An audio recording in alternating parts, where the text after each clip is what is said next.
at Stanford University. Okay, well, welcome to lecture number 8 of Stanford CS 193P, fall of 2013 and 14. And today, we are going to talk about a couple of Objective-C things first, language features, basically, and then we're going to talk about animation. So animation is our topic of the day. I'll be starting a demo at the end, which we'll finish on Wednesday. And I'm going to demo pretty much everything I talk about, including the Objective-C things, and even including some of the things we talked about last week. So it's going to be a very big, comprehensive demo. That's why it runs over into two things. So the first Objective-C thing we're going to talk about is protocols. I hinted at this earlier in the quarter. This is a way that we're going to make ID a little more useful by making it a little safer. Okay? And we already have introspection to make ID safer. Well, we have something that's an ID. We know it's a pointer to some object. We don't know what kind of object. We know how to use introspection to ask at runtime, what kind of object are you? What kind of methods do you respond to? That's nice, but it'd be better if in our code we could document in a way that both the reader of our code can understand and also that the compiler can understand what it is we intend, okay, with that ID. What methods we plan to call on that ID. And so that's what protocols do. It's basically syntax. It's just syntax in the compiler, nothing more than that. It's kind of the same thing as string star versus ID. That's really just syntax in the compiler. That makes no difference at runtime. And the fundamental part of the syntax is right here, ID, angle bracket, protocol, obj. So that's declaring a variable of type obj, which is an ID, but it's got this additional little thing, my protocol, which tells the compiler and readers of your code a little bit more. So let's talk about protocols and how this all works. The first thing we're going to talk about is how to declare a protocol. And declaring a protocol looks almost exactly the same as an @sign interface statement. Okay? @sign interface is where you put all your methods and properties that are public, or you can have an @sign interface at the top of your implementation and have private methods and protocol and properties. And the same thing for a protocol. It's just that you say @sign protocol instead of @sign interface. Now, a protocol is just a declaration of the methods. There's no implementation. So there's no @sign implementation for an @sign protocol. We're just talking about the methods. And the methods in a protocol by default are all required. Okay? So that means if someone wants to say that they implement this protocol, they have to implement all these methods. And so those are all the methods in my little sample protocol here. You can make some of them optional by putting @sign optional in there. And now all the rest of those are optional. So now in this example, some method is required, but all the rest are optional. And you can put @sign required again, down a little lower. Now all of these are required except for method with argument is optional. Okay? So we're basically defining a little pile of methods, some of which are required and some of which are optional. Okay? That's what a protocol declaration is all about. Now you see how I've added x, y, z, z, y in angle brackets after protocol foo there? So what that says is if you want to implement, if you want to say you implement protocol foo, you also have to implement all the required methods of protocol x, y, z, z, y, whatever that is. Okay? So it's basically a way of kind of like super protocol. It's not really, it's not inheritance or anything, but it just kind of adds to the methods that is required by a protocol. And in fact, you can have multiple ones. So here's protocol is now requiring you implement the XYZZY protocol and a protocol called NSObject. Okay, now let's talk about this NSObject protocol because it's a very common protocol. You're used to the NSObject class, right? And NSObject protocol is basically a protocol that includes almost all the methods in the NSObject class. Okay, and why do we do this? Why do we have a protocol named NSObject and a class named NSObject? And they have pretty much the same methods in it. Is equal, is kind of class, description, perform selector, all those NSObject things. The answer is because we sometimes want to declare a protocol where some methods are required, but we also want to require the thing that implements the protocol to essentially be an NSObject. Okay, we want it to be an NSObject. We want to be able to maybe use introspection, things like that. Well, the only way to do that is to have the protocol have like a super protocol, you know, an additional protocol. And so we just took all the methods in NSObject, we put them all in a big protocol and have NSObject implement that protocol. Okay? So NSObject protocol and class, all the same methods, pretty much. Okay? It's just that NSObject, the class, is an actual implementation of those methods. So where do these protocol declarations, oh yeah, sorry, question. In Java, all classes automatically inherit from object. Is that not the case with NS object here? Yeah, so the question is, in Java, all classes pretty much inherit from object, and that's not true in Objective-C. You could have a class where it just says @interface, name of class, no : superclass, in which case it inherits no methods from anywhere. Okay, it will only have its own method. We never do that, however. In iOS, we always inherit from NS object because we want the introspection and all these things. So, but it's by convention rather than by some sort of enforcement for the compiler. All right, so these protocol declarations of these methods, where do they go? They go in header files. They can go in their own header file. Okay, so I could have a foo.h for my protocol foo. Or they can go in the header file of some related class, like some class that wants somebody to implement that protocol. You could put it in there. So, for example, iOS has scroll view class, right, for scrolling. We're going to talk about that next week. It has a protocol called the UI scroll view delegate, which is a bunch of will scroll, did scroll things, methods. And it's only good for UI scroll view, so that that protocol is defined in UI scroll view.h, not in its own header file. Okay, so you can kind of do whichever one you want, and you'll see them both ways. All right, so now we have the protocol declared. We defined this little bundle of methods, including the setters and getters or properties, perhaps. Now, some class has to promise to implement that protocol. And how do you promise to implement a protocol if you're a class? You just put angle brackets, the name of the protocol, on your @interface line. Okay? So here it's my public @interface line, and my class inherits from NS object, angle brackets foo. That means my class is promising to the compiler and to readers of this code, I'm going to implement all the required methods in foo. Okay?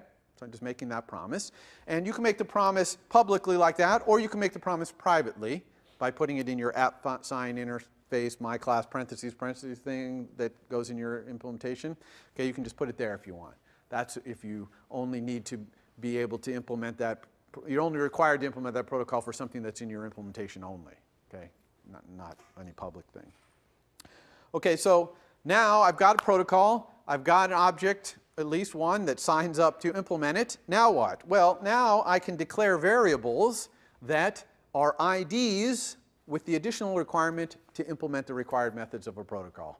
So ID angle bracket foo obj, hopefully you understand what that means now. That means obj is a variable. It's an ID. I have no idea what class it is. Okay, it's ID. It's completely blind. However, I know it implements all the private or the required messages in foo. Okay, and it might implement some of the optional ones too, but I know at least the required ones. So if I say ID angle bracket foo obj my class alloc init, that looks good because on the previous slide I just said that my class promised to implement foo. So the compiler's going to love that. But if I said ID foo obj ns equals ns array, that compiler's not going to like that because arrays clearly don't implement the protocol foo. They don't implement those methods. Okay? So the compiler will warn you in that case. Okay, so the compiler here will warn you if you do this. It'll also warn you if you sign up to do a protocol, you promise to do something, and you don't implement the methods that are required, it will warn you about that too. Okay, so it'll warn you both coming and going. In addition to declaring variables, like local variables under the examples there, you can also pass these around, these IDs that are modified by a protocol, as arguments to methods and as properties. Okay? So it's really just another type. It's not quite an NS string star where you know exactly the class and all the methods exactly that it does, but it's not quite an ID where you know nothing about it. It's in between, right? It's an ID, but you kind of know some of the methods in foo. Okay? Just like static typing, this is all just syntactic sugar in the compiler. It makes absolutely no difference at runtime. No code is generated any differently by the compiler because of these things. The compiler is just able to warn you now. That is the only difference. Okay, some people have a little difficulty accepting this, but it's true. No code generation is any different by the compiler because of these protocols. Same thing with NS string star versus ID. It's all exactly the same stuff gets generated by the compiler. It's just the compiler can warn you because they know what you intend. Okay? The number one use of protocols in iOS is delegation and data sources. This is back to, remember lecture 1, I had the MVC and I told you that the views could talk to their controller with blind structured communication. And we talked about will do this, did do that, or the data source, which is data at, count, that kind of stuff. All those, remember that communication? This is how we do that. So it's blind because they're IDs. The views are talking through IDs, but it's structured because there's a protocol that the view uses to talk to that object blindly so that it knows what's in there. So let's talk about, for example, the data source protocols of views. If it was a table view, let's say, a table view is a generic view for showing a table of information. Its protocol for accessing its data source is how many rows are there? And now give me the data at row 7. Give it data at row 500. Okay? That's its protocol, those methods, count and data at. It has other ones, but that's the base. Those are the basic ones. Okay? And we really need those data source protocols because views can't own their data. That table view can't grab all its data and display it. It has to keep asking someone else. But it doesn't want to be tied to any source of the data, so it wants to be an ID. It wants to be blind. Okay? And we'll see all this next week when we talk about table views. There are other uses of protocols besides that blind structured communication, and we're going to see one today, which is animation. And I'll let that speak for itself. But basically, we're going to have IDs out there that are animatable, and we're going to know they're animatable because they're going to implement a certain protocol. And that's how we're going to know that they're animatable things. And UI view is going to implement that protocol, and that's how we're going to animate our views. All right, the second Objective-C thing I want to talk about today is blocks. Okay, it's a totally different thing than protocols. Blocks, very important, used throughout iOS. In fact, I sometimes have difficulty getting all the way to week 5 here or 4 without putting blocks because it's so much in the API of iOS. What is a block? A block is a block of code. Okay? Why do we define this term block? Just to mean block of code. We already know that. It's because it's a block of code that can be embedded inside other code, passed as an argument, stored in an array. Okay? So it's a block of code that we manipulate and move around our API. So what does it look like? Here's an example of a method that takes a block as an argument. Okay? This is the calling of this method. This is an NS dictionary method. It's a real method. It's called enumerate keys and objects using block. Okay? The argument is a block that has no return value and takes 3 arguments. 2 of the arguments are IDs, which are the keys and values in the dictionary. And the third one is actually a bool star, a pointer to a bool. So it's a bool. It's an outgoing bool. Okay? And basically, when you call this method, dictionary will execute that block of code repeatedly for every key and value until you set the stop, star stop, to yes, or until it runs out of keys and values. Okay? And it's actually going to implement that code that's right there embedded inside that message call. You can see the open square bracket for enumerate keys and objects before a dictionary. The closed square bracket is down after the curly brace. Okay? So the code, the actual curly brace, we put right in there in the middle of our message call. Other languages, in computer science in general, we call this a closure. Okay? How many people know the name closure? Ever heard that before? Okay, so you guys generally know what this is. It's a closure. Blocks in Objective-C always start with the caret. That's the magic block character. And then there might be a return type, possibly specified, and maybe some arguments, possibly, and then a curly brace and some code and an end curly brace. Now, of course, to make this really interesting, the compiler knows how to do things like have local variables that are declared before the block is used work inside the block. Okay? So if I had that block and I wanted to stop not just when I see the key enough, but also when I see the value, stop value, which is a local variable defined in the scope that's calling the method enumerate keys and objects using block, I can use it. The compiler makes sure that the value of that gets properly passed in. However, a question? Oh, is this statically scoped for using things outside? Yeah, it is the local, whatever scope the A dictionary enumerate keys and objects, that call, whatever scope there, that's the scope in which the variables can be used, which is pretty much the local stack, right? The stack from your thing. Now, those variables, though, are read-only. Okay, so if I had another one, a bool stopped early, and I tried to set that inside